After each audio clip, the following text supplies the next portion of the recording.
Want to get to the transfer portal players that Tennessee lost. Taven Jackson, we mentioned. John wanted to ask about any chance of landing the cornerback from Ole Miss that is in the portal. Caleb, let me turn this to you. I'm not sure if you're familiar with him or not, but also want to address the players that Tennessee has lost to the portal, Taven Jackson being one that I don't think was going to be much of a factor. Would have been nice to have depth, but I think Tennessee is very comfortable turning spring practice snaps over to Joe Milton and Nico as well. So I think that's the direction they're going to go. Portions of the program brought to you by City Heating and Air Conditioning. Integrity matters. City Heating and Air, cityheatandair.com. So are you familiar with the cornerback from Ole Miss that's currently in the portal, Caleb? So there are two, funny enough, defensive backs that have hit the portal. One was cornerback Davison. I'm going to pronounce his name wrong, but Igbinosun, I think. Igbinosun. And then there's a safety in Tyshim Johnson. And so the question comes is, could they steal either one of them? This news actually broke right before we found out about Gabe Giuliani committing to Tennessee. Now, Tyshim Johnson, the safety, apparently Tim Banks recruited him when he was at Penn State, and Willie Martinez recruited him when he was at UCF with Josh Heupel. So lots of connections with Johnson. The cornerback, Igbinosun, actually, he's from Jersey. He was also recruited by Banks and Martinez separately. And he took an official visit to Tennessee back in 2021 when they beat South Carolina 45-20. So there are definitely some ties to both of them. I think Vol fans would love nothing more than to upgrade their position of need that they need the most, and doing it at Lane Kiffin's expense. But at the same time, I got to say, I think usually when players enter the transfer portal, even at Ole Miss, they're entering it because they were struggling playing there. And if you're struggling playing at Ole Miss, are you really going to be able to play at Tennessee? Maybe. Their secondary was god-awful last year, so it's possible. I think you're right 95% of the time, but you never know. A guy may want to move closer to home. He decided he wanted to leave, and he's kind of homesick.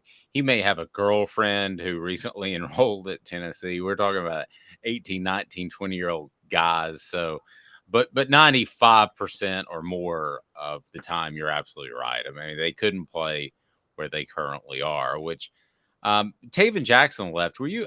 It's been a while, but Walker Merrill, were you a little surprised to see him leave?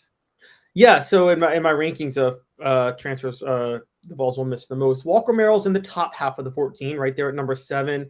I think mainly because, not including Dante Thornton, who just transferred, but among the players we know are in the system right now, we know Merrill would have been 4th on the depth chart this year behind Brew McCoy, Ramel Keaton, and Squirrel White. Now, Dante Thornton changes that because Dante Thornton is, to me, still the scariest thought ever hemming in Josh Heupel's offense. So that puts him 5th. But, being the 5th receiver in Josh Heupel's offense, you're one injury away from being a regular rotational player, quite honestly. So a little bit shocking. No, I mean, he's in the 2 deep. And would it be a rising sophomore? Is that right? I believe maybe a rising redshirt sophomore, I think. Okay. So Tennessee lost Justin Williams-Thomas, and we at one point thought that he might compete for the starting spot. I hope he goes on and has great success at Cal, and I'm not ripping him, but this kind of seems like the classic looks like Tarzan, plays like Jane. The other issue with Justin Williams-Thomas very well could have been pass protection. I don't care how great of a runner you are. They could have Walter Payton back there, and if he couldn't pass protect, that's what this offense is built on. You just ain't going to play. So we mentioned Walker Merrill. I like Jimmy Holiday. I get it. Jimmy Callaway. I get it. I'd still rather be a part of this offense. len'neth Whitehead sideline. You had it number 2 on your list by the injury last year. Perhaps things are completely different because he was supposed to be that power running back, and they've now picked one of those up in recruiting. But you had number 1, Jawan Mitchell at linebacker was the biggest loss for the Vols, and I thought rightly so, the most surprising.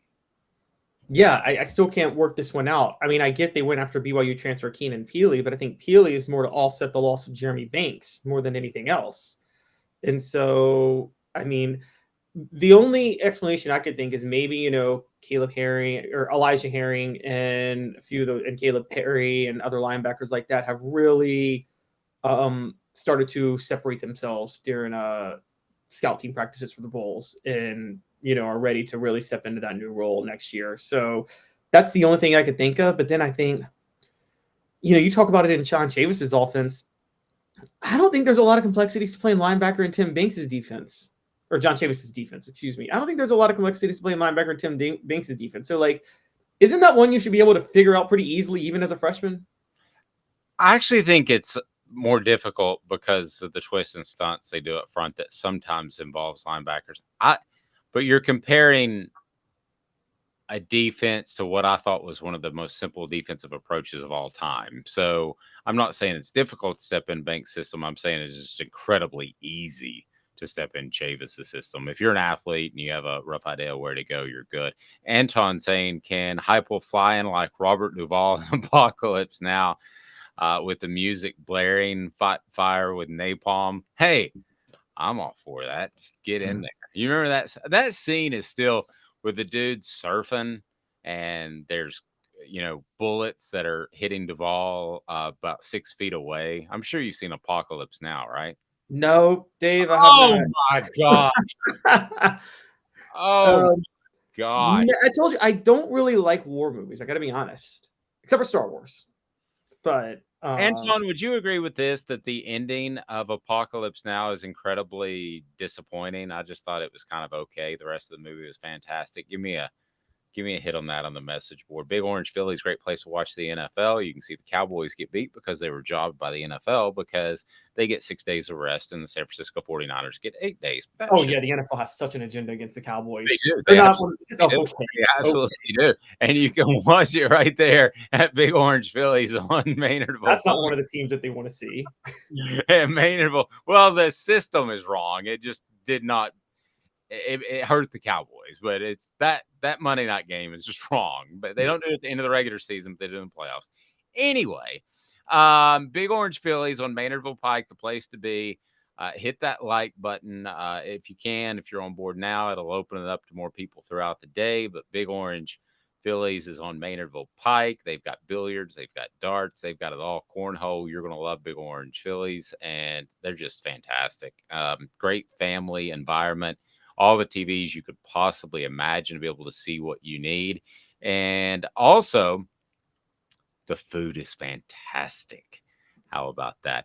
Have a fantastic day, everyone. We'll see you Monday each and every day at 10 o'clock. If you're out and about and you're not watching on YouTube, please set your notifications on Spotify, Apple, wherever you get your podcasts. We're there. We've got an app that's supposed to come out very soon, and we would love for you to be a part of that. But set those notifications on YouTube because we're adding things all the time, be it Ron Slay, Jacob Warren, Cooper Mays, and a big time audition coming up in February. Antoine said, I think the ending was fitting. The Doors, This Is the End was unreal. That is a phenomenal song. So you won me back over. I do like the ending of Apocalypse Now. Thank you, Antoine. Last thing, Orange Storm said, what are the chances we land A.D. Mitchell? The Georgia transfer wide receiver. I don't think he's going to end up in Tennessee, but I mean, he could. I mean, if you're a wide receiver and you think you can start immediately, I mean, yeah, you pick Tennessee, but given how loaded Tennessee now is with elite prospects at that position, I don't think he'll end up there. And I don't think Tennessee Heupel's going to lose any sleep over not getting him.